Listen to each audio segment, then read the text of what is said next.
I bring it for free. I like to try it. Yeah. Everyone try it.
Yeah, all right. Hi, Judith. How are you? We read that on the phone. Yes.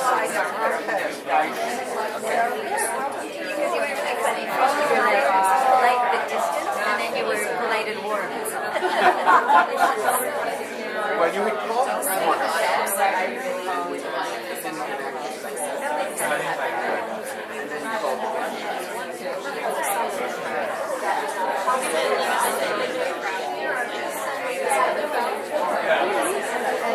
You know what? I sent you another email that exposed me because I.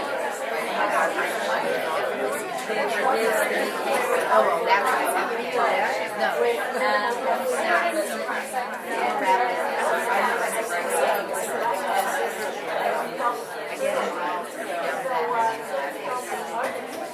I get involved in that. This thing is the days.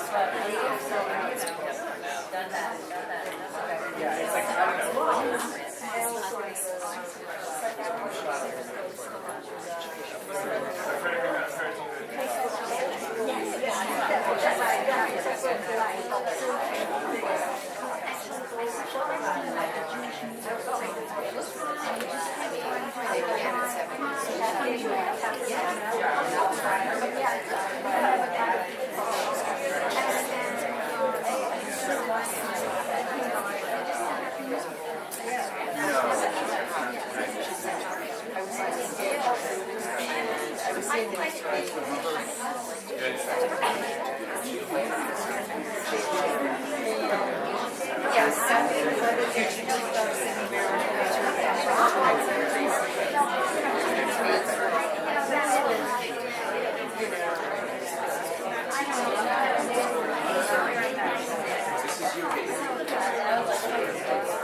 Oh.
Okay, hello everyone. Please take your seats.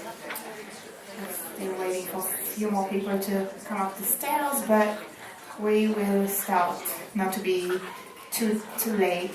Okay, so my name is Shirley. I'm the Director of Public Programs here at the AJHS, the American Jewish Historical Society. The AJHS is an archive and a research center. It is the oldest and largest archive of American Jewish history, which means we have over 30 million artifacts, manuscripts, documents, photographs. Some of them are digitized. So you can go on the AJHS website actually and see a lot of these objects and items that we have in our archive. It's a very, very diverse archive.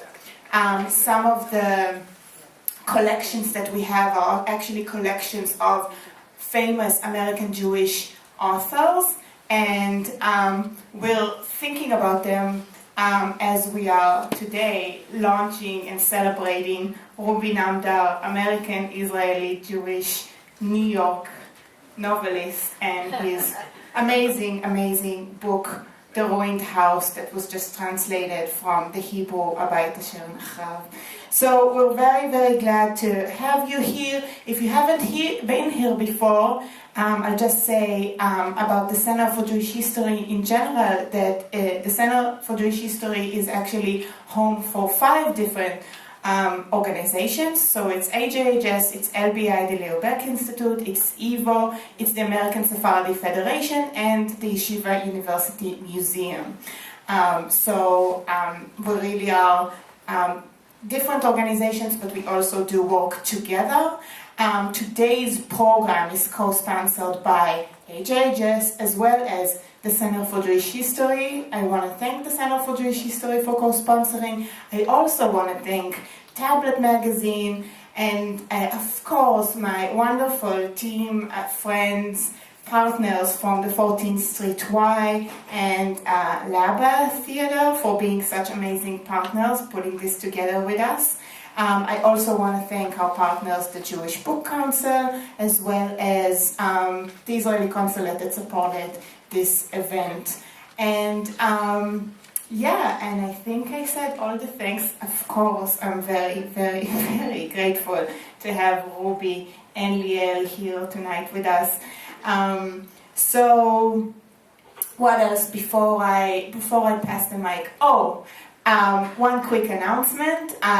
Next week we're closing the fall season with a world premiere, a documentary about Jews who arrived to Brooklyn from Lebanon in the 70s and who go back and forth between Brooklyn and Beirut. So join us for that. It's going to be really, really fantastic.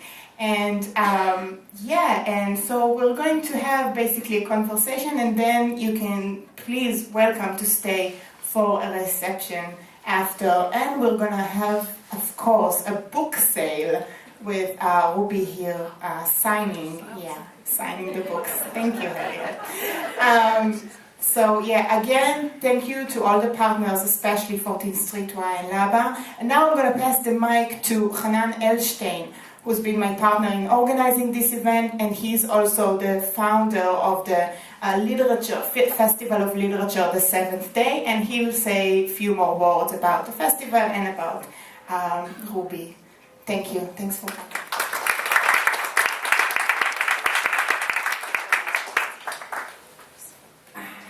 Thank you, Shirley. Do I need a mic? No. No? No. Yes? Yes. Okay. Hello, good evening. I'm Hanan Elstein, literary curator of the 14th Street Y and editor of Laba Journal. It is my honor and pleasure to welcome you to tonight's event. For us at the 14th Street Y and its cultural program Laba, a laboratory for Jewish culture, this event is a dual celebration. First, it is the book launch of the stunning novel The Ruined House by Ruby Namdar, great Rebbe Namdar, as we call him in Laba. Our scholar and teacher for years, Rebbe Ruby, has been the savior of many wandering and even lost souls, one of them speaking to you now. Sharing the stage with him tonight is another spiritual luminary and man of letters, Laba's new teacher, Liel Leibowitz. And second, tonight's event is also the 5th and final program of the 7th-day literary festival. With this festival, we aim to provide a platform for thought-provoking talks on controversial issues in contemporary Israeli culture, society and politics. In previous programs, we paid considerable attention to the Israeli-Palestinian conflict. Tonight, by virtue of Ruby Namdar's novel, we extend our exploration beyond boundaries of state and nationality. Now it's my thank you parts. Some of it you've already heard. We wouldn't be here tonight without our wonderful partners, so please allow me a moment to thank the people and organizations who have worked so hard in this event. The 7-day literary festival is presented by the 14th Street Y in collaboration with the Jewish Book Council, co-sponsored by the Israeli Consulate and supported by Tablet Magazine. The 14th Street Y's artistic director, Ronit Mishkat-Blit, was crucial to the success of this endeavor. Nomi Farsten-Teeter, executive director of the Jewish Book Council, generously contributed her time and effort to make this festival happen. I'd like to thank the Israeli Consulate, specifically the Consul for Cultural Affairs, Moti Amichai Bivas, and Vicky Yasov, Director of Visual Arts and Literature, for their generous support. And of course, our gracious partners and hosts for this evening, the American Jewish Historical Society and the Center for Jewish History, especially Shivli Bachman, Director of Public Programs, whose devotion was indispensable for this event. Our interviewer tonight is Liel Leibowitz. Leibowitz is an Israeli-American journalist, author, media critic, and video game scholar. He is the senior writer for Tablet Magazine and the author or co-author of 7 books, including, most recently, Broken Hallelujah, Rock and Roll Redemption, and The Life of Leonard Cohen. Now, before I hand over the stage, I'd like to invite all of you to join us after the talk for a celebration of the Ruined House. And while you're having a drink or a nosh, consider purchasing a copy of the novel, which is on sale tonight. It may look like just one book, but I can assure you, reading The Ruined House is like stepping into an entire library. It is the little holding the much. So thank you so much for joining us. Please join me in welcoming Ruby Namdar.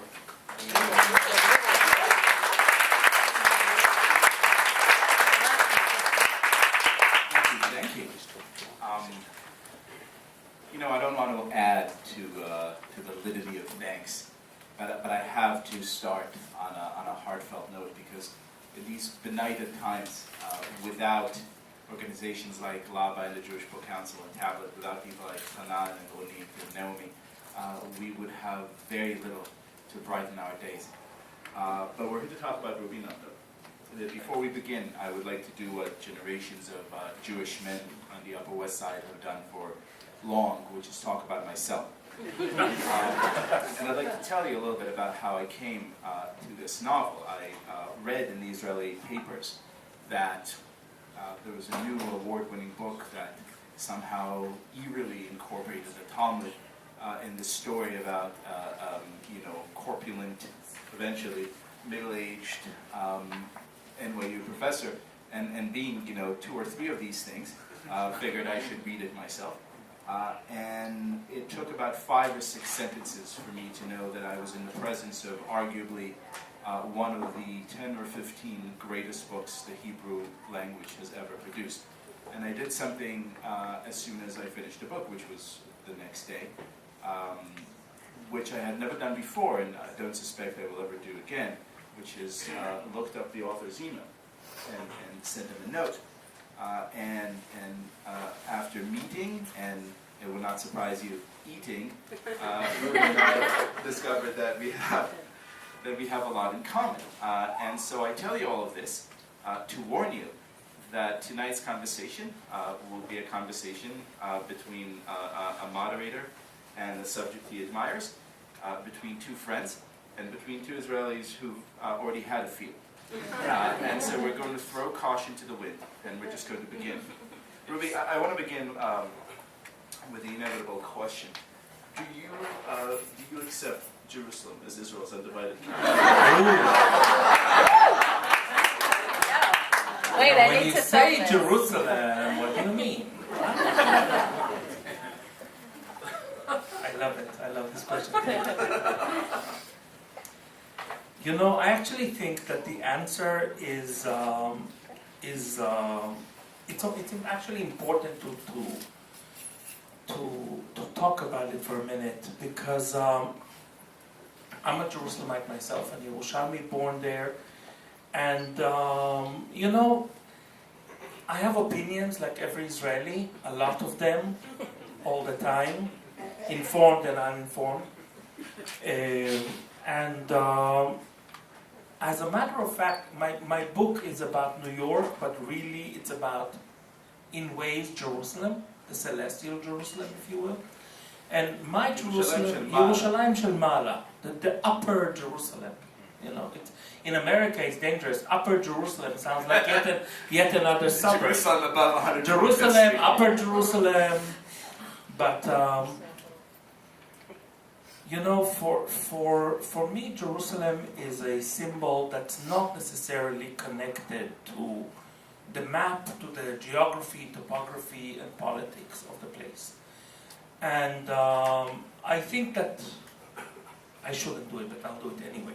I think it was very hypocritical for many years that nobody put an embassy there.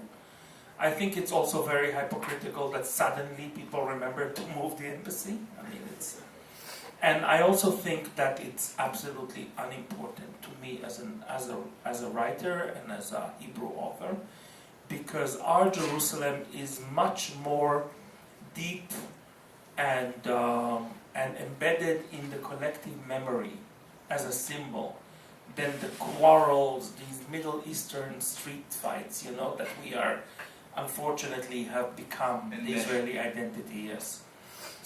And so, now that we have dispensed with the matter of you recognizing Jerusalem, I'd like to talk a little bit about Jerusalem recognizing you. And I have sort of 2 questions about these... the plot thickens. The plot already did. So my first one is definitely an earthly question. So this is a book that was sort of launched in many ways by this controversy over the fact that there were a lot of people, for those of you in the audience who do not know, a lot of people in Israel who thought that it was somewhat scandalous to award the highest honor of Israeli letters to an author who, God forbid, resides here.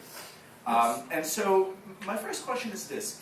There's a certain kind of particular sheen on books that are deemed controversial, you know, the Ulysses, the Lady Chatterley's Lover. And I imagine that for an author, it must be a little bit exciting, but also kind of tedious, because you set out to write a great book, not a controversial book. Yeah. How did it make you feel, this whole shift?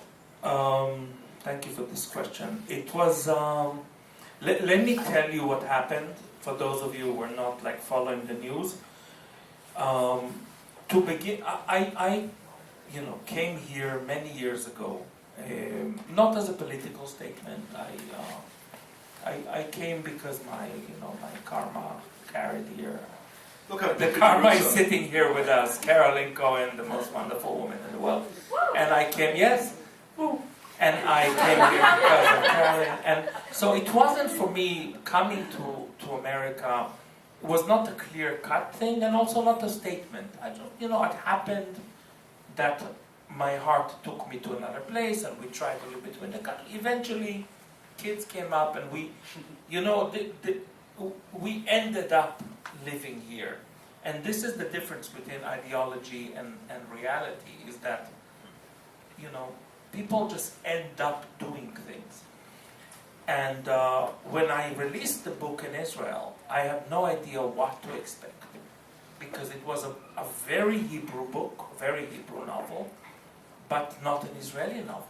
It was an American novel, a Jewish American novel. So to begin with, I did not know what they're going to do with it. I have also been out of touch with the literary scene in Israel for 15 years or so. I was busy with my life, with writing the book, with raising kids, with exploring this new life in New York. So I didn't know what to expect. In many ways, the wonderful things that happened with this novel in Israel were already a shock to me. I said, wow, they actually still speak Hebrew, and they actually still, because... In Israel, yeah, they do. Yeah, they do. Some of them. And when the Sapir Prize drama started, and God, was it a drama? It's very theatrical what goes on. There was a voice gnawing in my head saying, it's all very good, you're going to make it to the long list, and you're going to make it to the short list.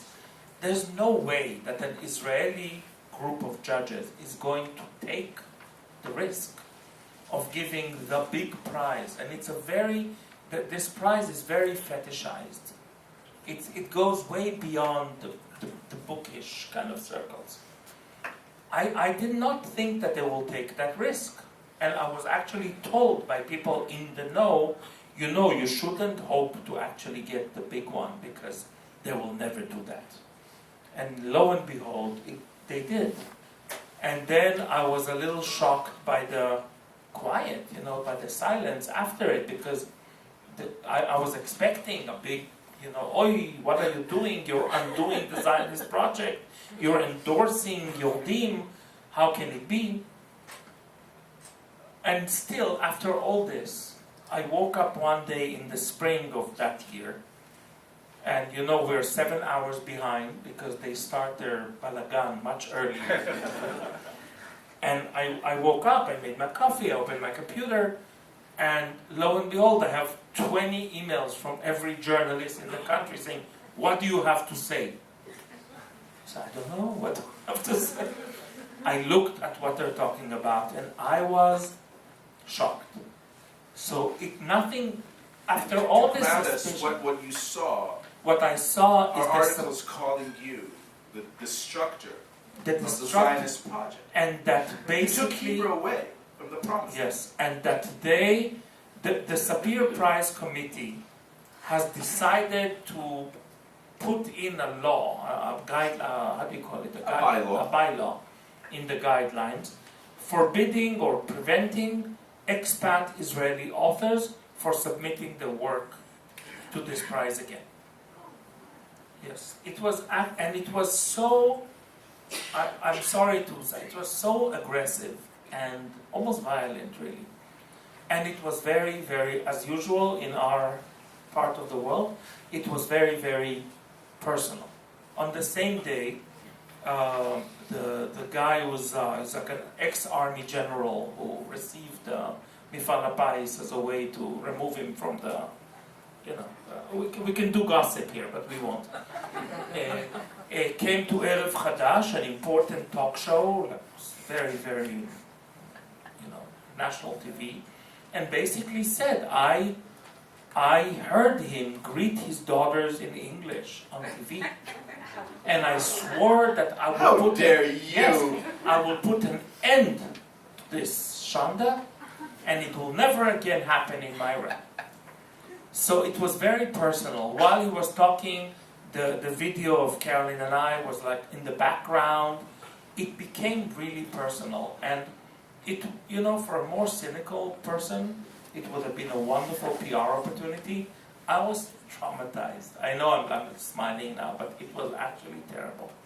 Until then, I felt that I can be here and there, and that it's okay. And Yep.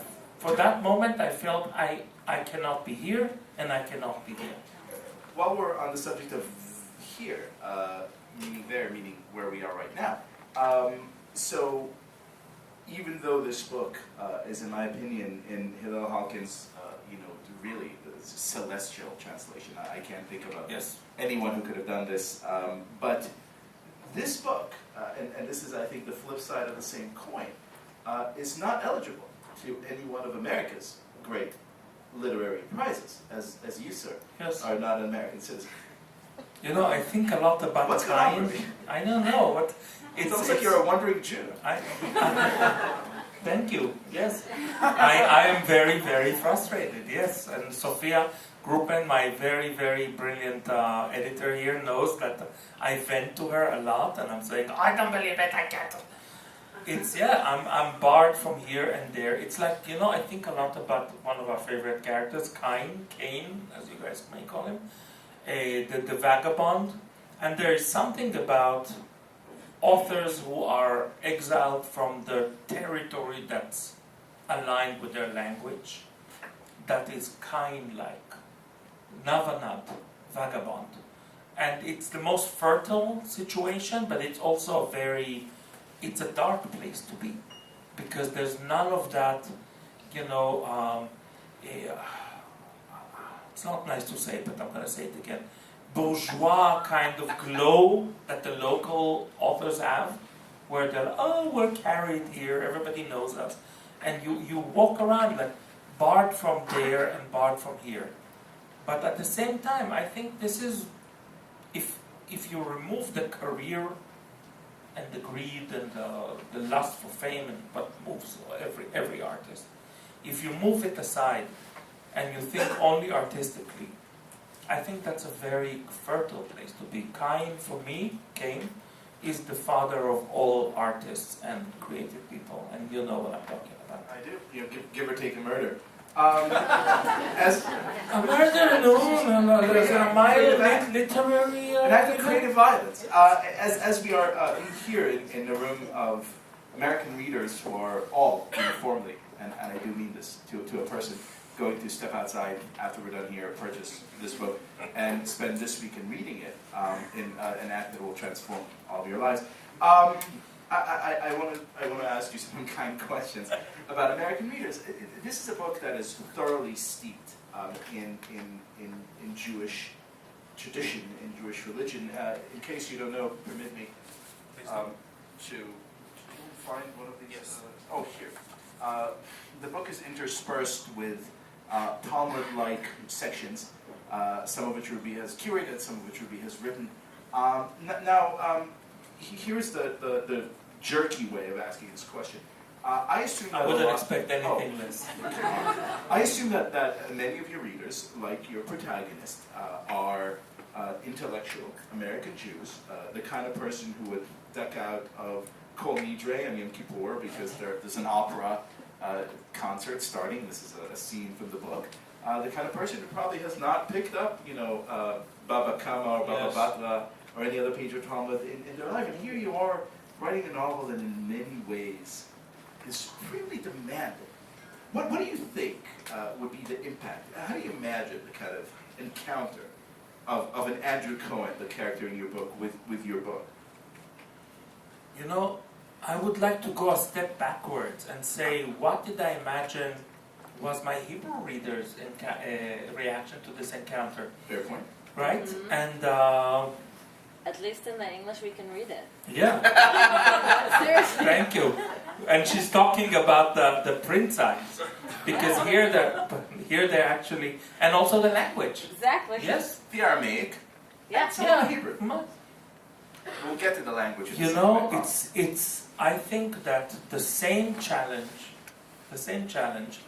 and Aleph Bet Yoshua, my dear friend, who we're going to talk about it maybe, would not agree with me, but I think the same challenge. The average Israeli reader is facing the same challenge when confronted with a Talmudic page or with anything of any Jewish, serious Jewish content, as our American reader friends. Now, Ruby, I know you a little bit now, and I know you wonderfully live in this world. I know this because I've been to dinner in your house, and you're very aware. And you'll come again? I sure hope so. And you're very aware of how people interact, here on this surface, on this planet. As you're writing this, what are you imagining? Readers in Israel, readers in America, what do they need to do? What are you hoping happens to them? Or are you just so removed from any consideration? Are you just so entranced as you write? Yes, it is going to sound very, very obnoxious, but it really is. You've earned it. Thank you. Can I have it in writing? Yes. When I wrote this novel, I honestly did not envision a reader. I did not. I just wrote what needed to be written. And I don't know if I'll ever have that privilege again. And I now realize what a privilege it was. I wrote what needed to be written. I felt that there's a hole somewhere that I saw, and that I must capture it and pin it to paper.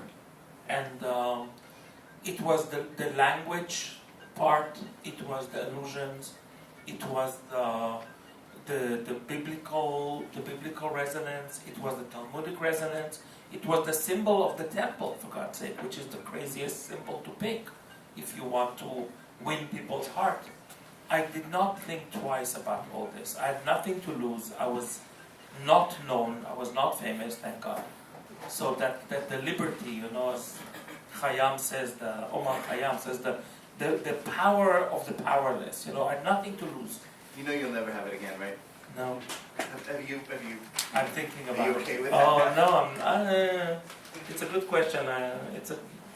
But I want to press you on this point, because this is really a point of larger, Jewish literacy or lack thereof. If you're kind of envisioning now an ideal reader's encounter with this book, what are you seeing? Are you seeing someone, drop it aside and then, run to Laba and enroll in classes and start reading Talmud? Are you envisioning someone having a chazara b'tshuva, kind of a religious moment? What are you envisioning?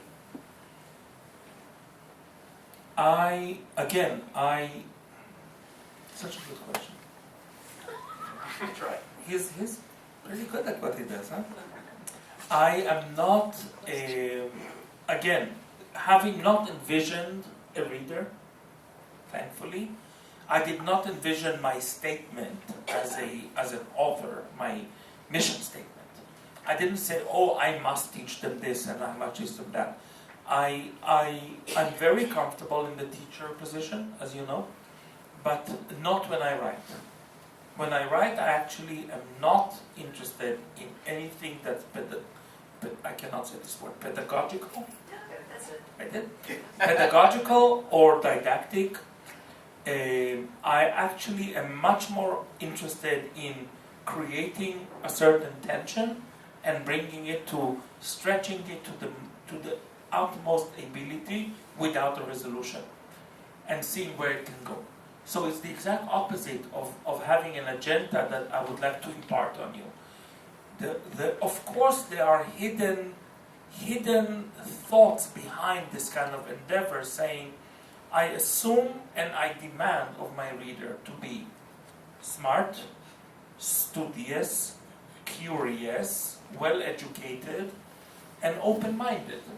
Is it so wrong to ask that? I don't know.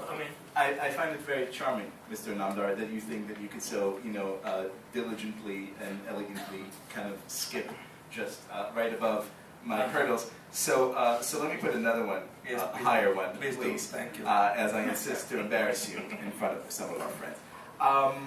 Let me pose a statement. Let me rephrase the question as a statement and tell me if you agree. We're looking tragically, and I think your book is one of these things that kind of like rattles the scene at a community of Jews in Israel as well here, who are deeply more comfortable in the oeuvre of Woody Allen and Larry David as they are in, say, Talmud or Midrash or anything like that, for whom the only ethos worth preserving in Judaism is some ephemeral notion of tikkun olam, without any real connection to any real studious tradition. I can't think of any way to be more obnoxious than I'm being right now, but I'd like to put the same. You said the word tikkun and ask olam you too what you softly. think. You should say it the way we say it in our private session. Tikkun olam. Take it away. Yes, you're right, of course, as always. It's not... Flattery will get you nowhere. It gets me everywhere, that.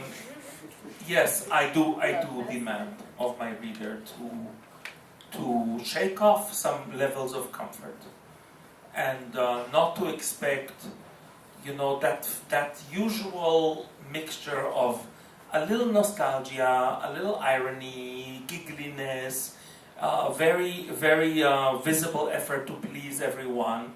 That is the signature of some of the more successful, more commonly read Jewish authors of our time. And That's literally my next question. yeah, you were asking me. I mean, you brought me here, and it's actually not. I find this particular cocktail to be very unpalatable. I don't like it, and I think it's also a waste of amazing material. I mean, it's a waste of a wonderful, incredibly deep, searing culture and civilization. As we were handed, it's such a privilege to be handed this canon. And then to instead of delving in it and marveling, it's like Aladdin in the cave with the gems, hanging on trees. Instead of that, you're going to turn it into a bunch of jokes and venomous nostalgia. It's such a waste. So I'm not interested in this type of pursuit. So if you're really pushing me in that place, I'm going to tell you that yes, I feel that my role is to reframe what it means to write Jewish literature. So, with that in mind, what do you feel when you observe? And this is a really odd occurrence that we've had recently, as 3 or 4 or 5 of America's most prominent authors who happen to be Jewish all wrote books that have more or less the same plot, which is person has midlife crisis, person goes to Israel, Israel does miraculous things, as Israel always does, because Israel is basically the magic kingdom, and person returns with deeper understanding of self. Nicole Krauss, Jonathan Safran Foer, etc. You don't want to know. Let's talk about politics. What's wrong with Let's politics? talk about BB. Trump! Look, I'll be honest. I think that it's fascinating for me to see the role that Israel plays in the collective mind of American Jewry, and the role that America plays in the collective mind of Israelis. And it's a game of fantasies. It's a game of fetishization. Now we all know that fetish is a very good thing. Fetish is at the basis of art, erotica, and religion. It's all about fetish. And there's nothing wrong with fetish. And if you don't have one, I think this is the time to start. And if you don't have one, may I recommend the book? Thank you. I think that for American Jewry, especially, not only secular, actually I think Orthodox American Jewry has a very strong fetishistic relationship with Israel. There is a certain fantasy of grafting yourself on this vital, sexy, cool earth, connected to the earth base that Israel represents. And I can see that it's working in ways. I mean, the fantasy of Israel has worked for American Jewry for a few generations. But I hear you say it, and you may as well be describing some atavistic, Zionist fantasy of 70 years ago. Here we are. We're a country now. I mean, we've had like 2 or 3 generations. You think this still applies? Well, you are the one who pointed out that our main voices and serious authors. Jokes aside, serious authors, all expressed this type of yearning is a big word, but there's yearning there for almost redemption, transformation, to go to that place and to become transformed almost miraculously. In Israel, on the other hand, especially secular Israel, but again not only, there's the fetish of New York.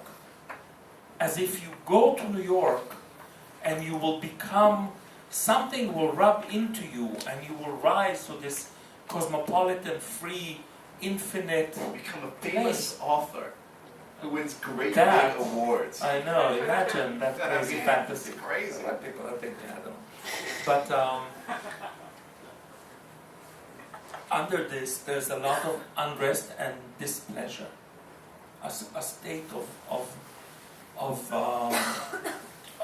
really it shows that people experience themselves as impoverished. Does it have to do, this is almost a rhetorical question, but with the same lack of ability to connect with seminal traditional texts that most of us chose to put aside for? Of course. Because honestly, once, and this takes us back all the way to your beautifully provocative first question, once you know your own cultural roots, the question of where the American embassy in Israel, is it going to be in Jerusalem and Tel Aviv? Absolutely irrelevant. It has become so irrelevant, it's actually, excuse me for saying, it's so ridiculous to actually care about it. Now I know we should, and I know it was hypocrisy, and I know that it's this and that, but on the deeper level, with the kind of culture that is accessible to us, that actually is ours, it's our birthright, so to speak, that we were given, but we're just not opening these boxes. All these questions become so irrelevant, and I think that if my fellow intellectual American Jews, great writers, artists, journalists, would connect to their cultural roots more deeply, they won't need to run to the fantasy Israel to kind of get fantasy redeemed. And the Israelis would not have to fantasize about New York, because the celestial Jerusalem in which we are interested is honestly more glorious than New York, and that says a lot. In 2 minutes, we'll get to the hashtag #MeToo movement, toxic masculinity, and other total uncontroversial things. But before we do, it would be an absolute sort of like relegation of duty if I did not read a few words in the really divine Hebrew. And even if you don't speak, you will hear the rhythms, you will be transformed, because Ruby has written 500 and something page incantation, which is to be taken in that spirit. I will read a paragraph, and I hope Ruby will do me the honor of reading in English, and then I'll ask you a question about it. בבוקר בהיר אחד, ביום ו' באלול, שנת ה-2761 לבריאת העולם, שחל להיות ב6 בחודש ספטמבר, שנת 2000 למניין אומות העולם, נפתחו שערי השמיים מעל העיר הגדולה, ניו יורק. וכל 7 הרקיעים נגלו מבעדם, סדורים זה על גבי זה בשלביו של סולם הניצב ארצה, ממש מעל תחנת הרכבת התחתית של הרחוב הרביעי, בראשו מגיע השמיימה. נשמות טעות חמקו להם בין העולמות, עוברות כצללים, וביניהם נרמזה דמות בהירה שקופה כמעט, מראה איש כהן, ראשו צנוף במצנבת בד, ובידו מכתר של זהב. עין אנוש לא שאספה את כל אלה, ואיש לא הבין את גודל השעה, שעת רצון, שבה מתקבלות כל התפילות, כולן. To that we say amen, and Ruby, please read.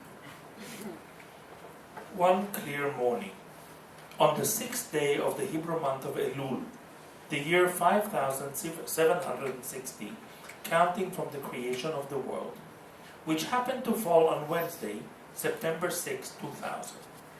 The gates of heaven were opened above the great city of New York, and behold, all 7 celestial spheres were revealed, right above the West 4th Street subway station, layered one on top of another like the rungs of a ladder, reaching skyward from the earth. Errant souls flitted there like shadows, one alone, bright to the point of transparency, the figure of an ancient priest, his head wrapped in a linen turban and a golden firepan in his hand. No human eye beheld this, nor did anyone grasp the enormity of the moment, a time of grace in which not a prayer would have gone unanswered. Hallelujah. Ah, Can we have a quick round of applause? I'm sorry, it's just beautiful.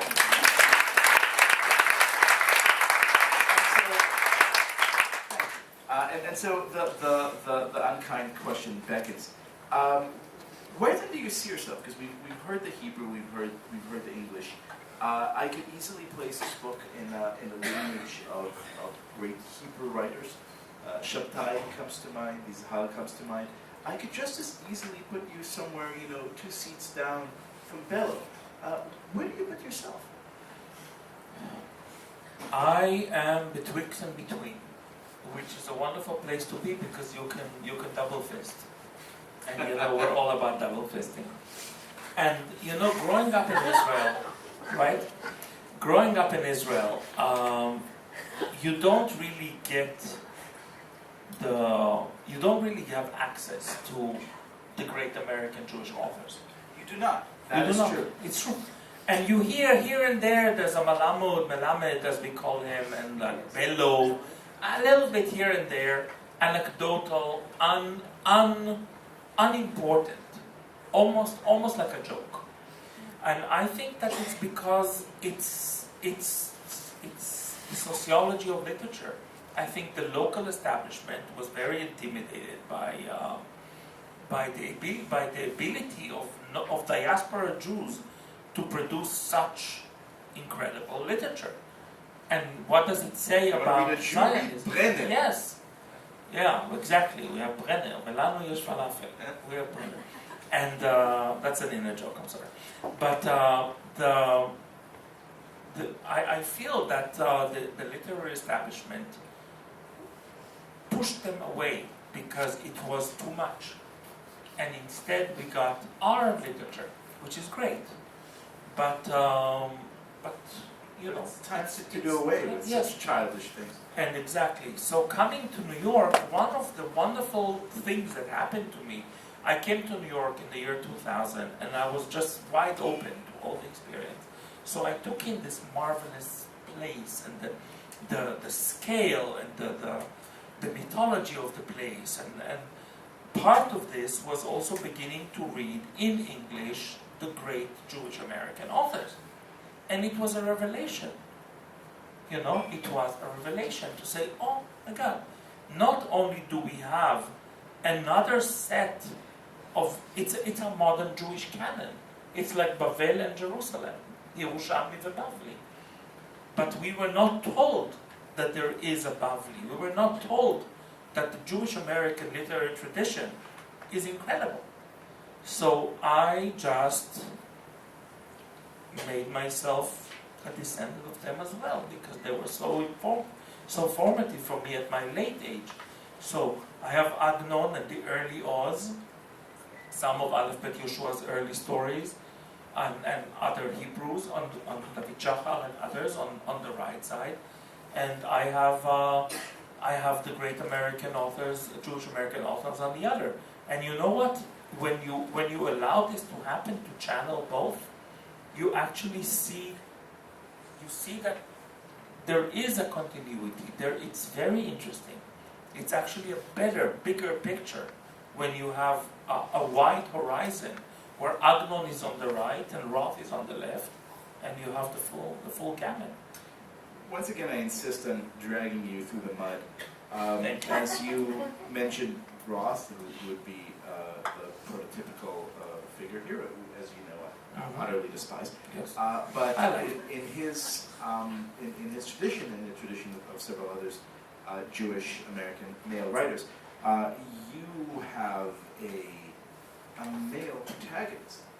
I know. I'll be Well, crucified. hold on, it's more than that. The other day, Hanan and I, in the ultimate safe male space of a urinal. We're having a conversation, and Hanan said something very beautiful. So, Andrew Cohen, the protagonist of this book, is sort of like the metaphysical male, by which we don't mean to say someone who is just kind of teeming with macho and bravado, but which we do mean to say someone who these days is regarded very suspiciously as he, for those of you who have not read the book, is the kind of guy who would break a marriage when the wife and two girls start to feel a little bit kind of cramping the style, who would shack up with a student who's about half his age. I'm being extraordinarily unkind, but then again, so is the culture right now. Reading this book in light of everything that's going on in the news around us, does that make you revisit Andrew, rethink the novel, rethink the ideas that you had while you wrote? No, I actually think that the novel, even I wasn't aware.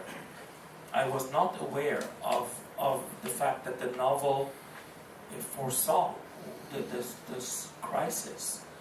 And I have to tell you, I think what's happening now is very, very good. And I'm not intimidated. Yeah, that deserves applause. I agree. I am not intimidated at all by the whole Me Too thing. I think it's a very good thing.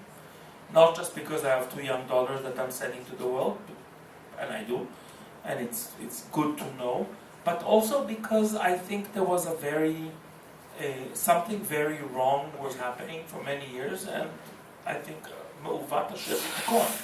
this wrong is being remedied. And yes, some heads roll that we would like to see is still attached to the.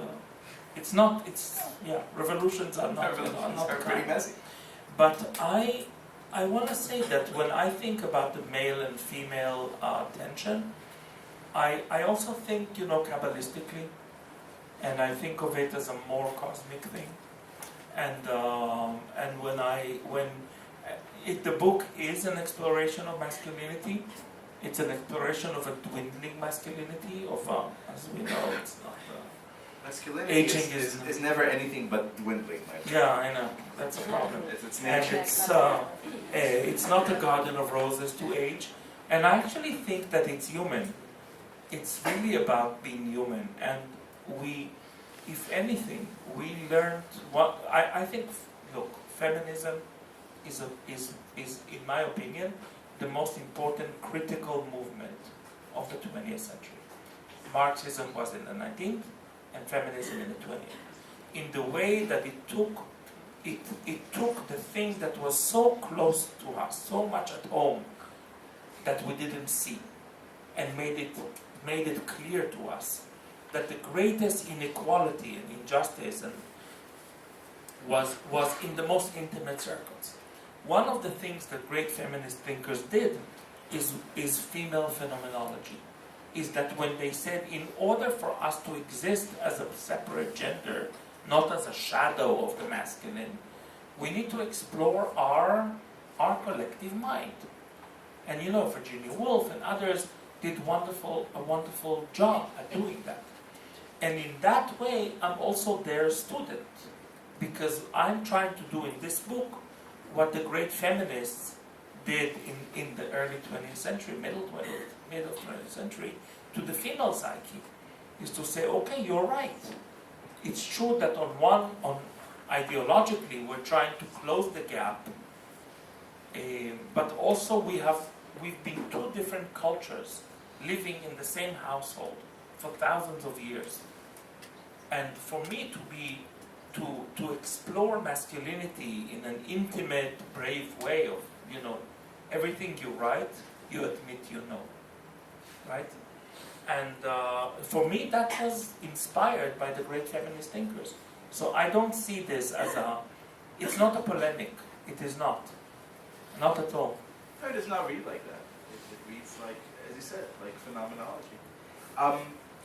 As there is nothing more boring than, two middle-aged guys prattling on and on and on and on. I want to open this to a conversation with all of us in about 2 seconds, but one final question before we do that. As I said before, all these good people are going to both buy and read, right, the book this weekend.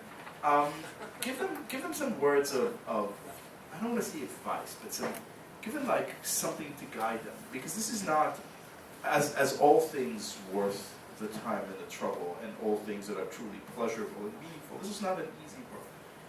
Give them something to hold on to as they commence this journey. Can I ask you too? Because I honestly, it's evil. Ooh, you see, you tried so hard, and here I am now without words. Yeah. I'll just speak from my experience. I'm pleasantly shocked again and again at how many people come to me and say that this book touched them and disturbed them in so many wonderful ways, more than I ever dared to hope. So So the and message some criminalness, is be disturbed. and be disturbed. It took me 10 years to write this book. Yeah. As we say in Yiddish, Alhamdulillah. And at this point, let's talk. AMA, I stunned them. ask him anything. Or me. Shirley. I'm not asking him to say. Good. That's right. Low, please. You mentioned Jerusalem as a place that those Israelis see as. If you can just speak up and maybe you can repeat some of the. Oh, we'll repeat. The position of Jerusalem as a spiritual center for Jewish people, and also as something that is a destination for Jewish authors in America. A place that is, as you said, Nicole Krauss and Jonathan Safran Foer describe, whether you like it or not, some kind of journey to this place. And I think, I really think, and I think it also, you come from the same kind of understanding in your novel, that Jerusalem is kind of the real. It's something that is something that is prior to language, something that is, as Foucault describes it in The Order of Things, something that is prior to the arbitrary relationship between signifier and signified. It's the thing itself. And I think it's very easy to read your novel in Lacanian terms, in psychoanalytic terms, and of course in Jungian terms too. But I think it's more interesting in Lacanian terms. As a journey to this place, and this encounter with the real is unavoidably psychotic. Well, I see you're a friend psychoanalyst, and I raise you, Rav Ovadia Yosef, who's the chief Sephardi rabbi of Israel. As will then rest, I would tell a very brief anecdote. After the Six-Day War, there was a discussion on whether or not, now that Jerusalem has been reunited and is once again under our control, do we ought to stop saying a specific prayer that we say every day that calls for the reunification of Jerusalem? And most rabbinical authorities at the time thought, well, absolutely, here we are, we have proof, right? War, we have the territory. And Rav Ovadia said, no, because that you have the actual territory doesn't mean that you have Jerusalem. Jerusalem is not this city, Jerusalem is that city. You'll never have that city. And that's one of the chief pleasures of this book. Any other questions? Come. Yes, ma'am. The other night I heard Galit Dardashti, Yes. a wonderful. She's great. She is magnificent. Wonderful.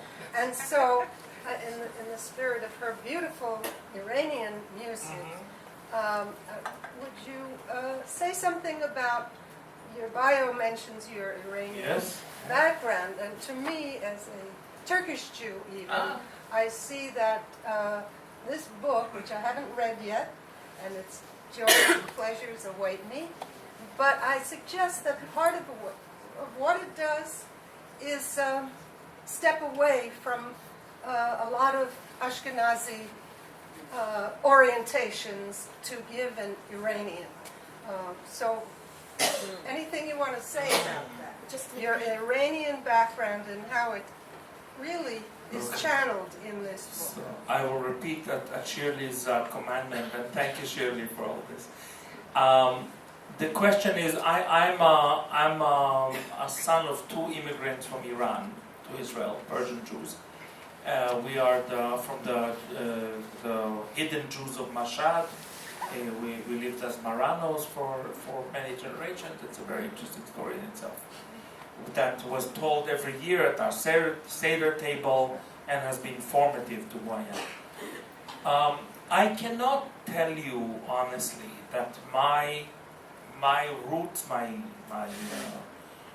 Persian Jewish roots, I personally do not see a direct contact with this book, because this book is more about American Jewry, which is predominantly Ashkenazi. But people told me that something about being a minority within a minority for many generations may have prepared me for this type of gaze that the book exercises. Insider, outsider, Yes. sees things. Yes. So that the closest I can get is that it might be that something in the way I was brought up, something in our family's heritage, made me always an insider and always an outsider, and that's. Can I add to that? Please do. That's an amazing question, which I feel inherently. I think there's something about of this book of the great predominantly Ashkenazi tradition of Chassidut. And by the way, today is the 19th of Kislev, which is the Hasidic New Year. We celebrate today the release of the old Lubavitcher rabbi from prison, and it's a day that, if you go to Brooklyn, a few neighborhoods away from here today, there are great Febrengans going on. So I think there's a part of like the Hasidic musicality in the book, but there's also something that is fascinating and makes this book so great, which is, and this is a conversation that we had with Dorit Rabinyan, who was another guest of Chanan's festival a couple of weeks ago. And it had to do with I think Sephardi Jews kind of way more, how do I put it, elemental way of experiencing tradition. Like, one of the great things about reading Andrew Cohen, he doesn't experience religion as an idea. These are not abstractions. It's in the meat, quite literally. He's roasting meat, and he's thinking of his ancestors who did just that in the temple. There are issues of purity. There's an amazing, terrifying scene where his much younger girlfriend gets her period, and he wakes up and there's blood, and it freaks him out. Not because it's an experience that would have been, kind of unfamiliar to a grown man with a rich sexual history, but because of purity issues that are experienced bodily and are kind of very much at the core of the kind of Talmudic experience. And I think that is something that Persian Jewry, Tunisian Jewry has carried away to this day. That's interesting. You like that? Yeah, I do. Anyone else? We scare them off. Good. All right. In that case, hold on. Yes, sir. Yeah. Arise and sing. Shalom Yoav. Ma shalomcha. Yes, great conversation. I'm glad you started with all the controversial stuff in the beginning. I just felt a little bit, it's not completely formulated, but since you mentioned Alapet Yeshua and he's not here, then maybe I can channel a little bit of, we hear this criticism about Israel and this kind of lack of celebration of what our president did today. And I'm thinking, we here as Israel, we're first generation, and we will bring something, a little bit of that vitality that you think American maybe are looking for. I feel a certain sense of duty that we have that. It's like this big whale that we are eating from inside, and we're no longer there, and our kids are not quite there either, and we're kind of losing it. And is there a sense that we need to be to wave this flag a little bit, or maybe to say, yeah, this is historic, and this is something that had to happen 70 years ago, and move for it? That's my question. I think we should both answer this. You go first. No, you go first. By all means. I'll go first. Look, I'm Yerushalmi. I'm a Jerusalemite. And I grew up in Teddy Kolek's Jerusalem. And Teddy was our, the Ephraim Kishon, the great Hebrew, the great Israeli satirist. That's not the word. Satirist. Said one day that Jerusalem declared independence and chose the King Teddy I to be its first monarch. And the Jerusalem I grew up in, Teddy's Jerusalem, was a place that was not busy being the capital of Israel as much as being a certain cultural capital of the world. And he connected to certain images of Jerusalem that are all embedded in our sources. They're not in the New Testament, they're not in the Quran, and they're not in the Enlightenment. They are from deep Bible, from the prophets, saying that Jerusalem is actually not just, or maybe not at all, the capital of the Jewish people, it's the capital of the world. It's a place where humanity should see itself represented, not necessarily just the tribal Jewish thing. So for me, I also encountered similar criticism with the Jerusalem exhibition in the Met, where I was hanging in the Met at the time. My kids are very impressed by that. I'm glad I could impress them somehow, where there was also, we should just open all the, we were polite until now. And so people talked about it, whether it was appropriate to make Jerusalem a global capital, or does it belong to anyone? So I personally am comfortable with the idea of Jerusalem being a higher and more universal symbol than just our tribal symbol. And now a real confession, I'm going to get in trouble, but I'm going to say it anyway, that every year I go back home and I see more and more flags everywhere, and they don't make me feel comfortable. And I'm a Zionist and I'm an Israeli patriot. They don't make me feel comfortable. When I see 500 flags around that mosque that we call Migdal David, the David Citadel, it's a mosque, just say it. I feel a certain sense of somebody is having issues. Somebody is not feeling secure, insecurity. Why do you need to wave so many flags around the Turkish mosque? What are you trying to prove? So for me, I think it was hypocrisy.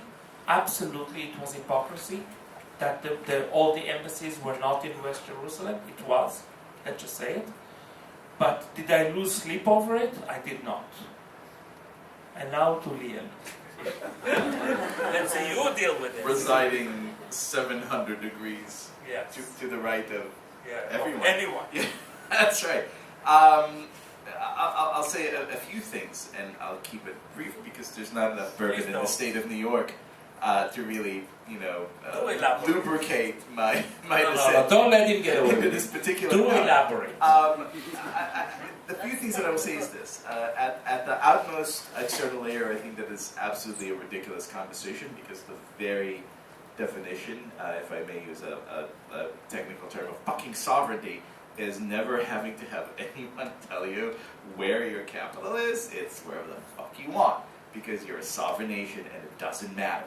And we achieved that some years ago, and I'm deeply, deeply pleased. At the secondary level, I will say that I'm also not particularly impressed by this particular declaration, as I wrote this morning on tablet, because there remain a lot of policy issues that are far more critical and crucial to Israel's security, such as stopping American support to the Lebanese army, which is basically a wing of Hezbollah, such as fighting the Russians, which basically have helped facilitate Syria becoming an Iranian enclave, such as stopping the Iranians, which I believe are a huge threat to world peace. Not this Present Iranian, company, but other Iranians who have not written masterful novels. Everybody else.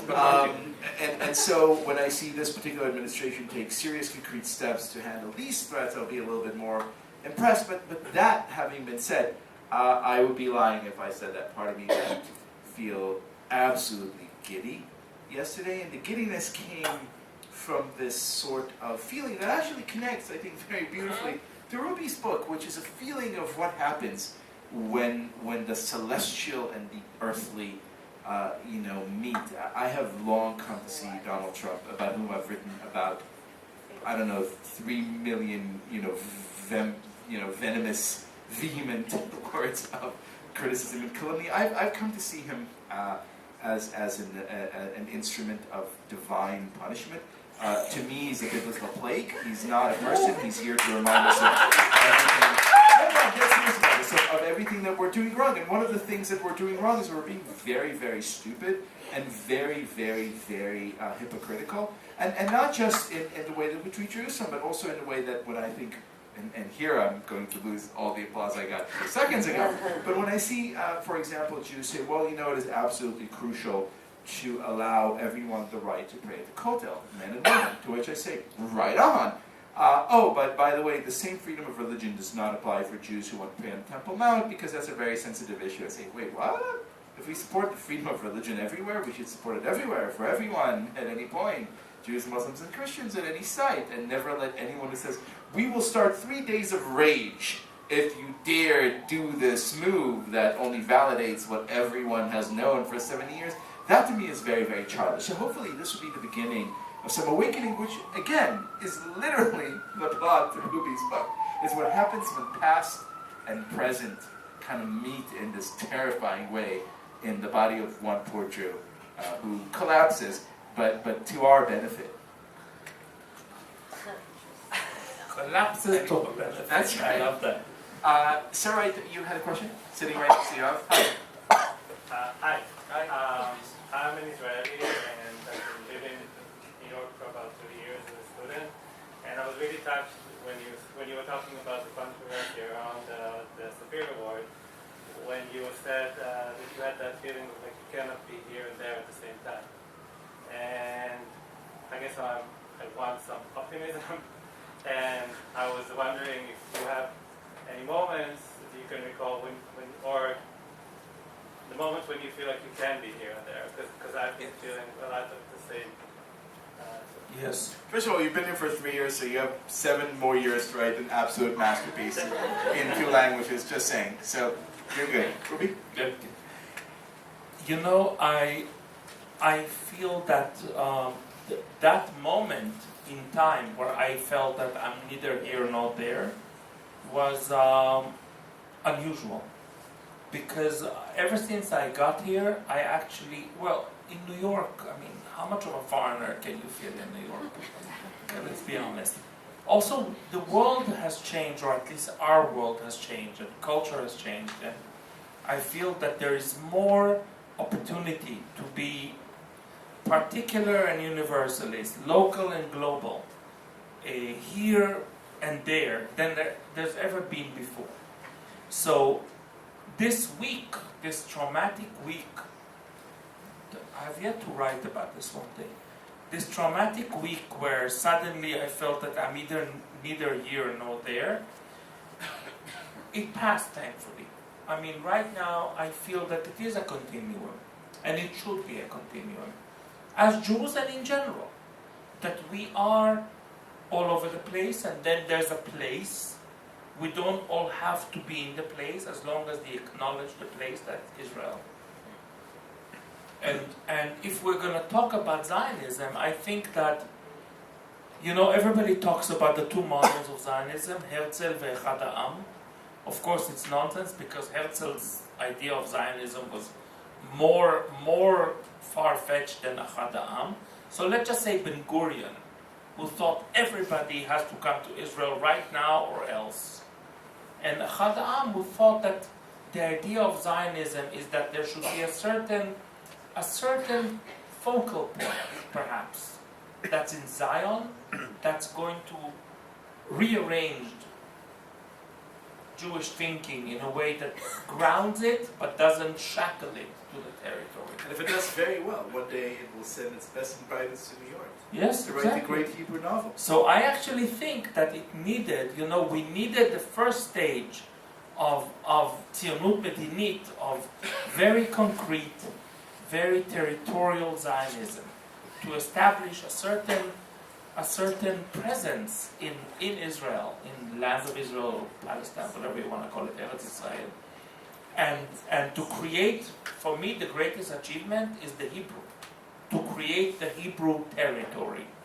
Once it was created, I feel that it actually benefits all of us, that this territory is going to expand and become global.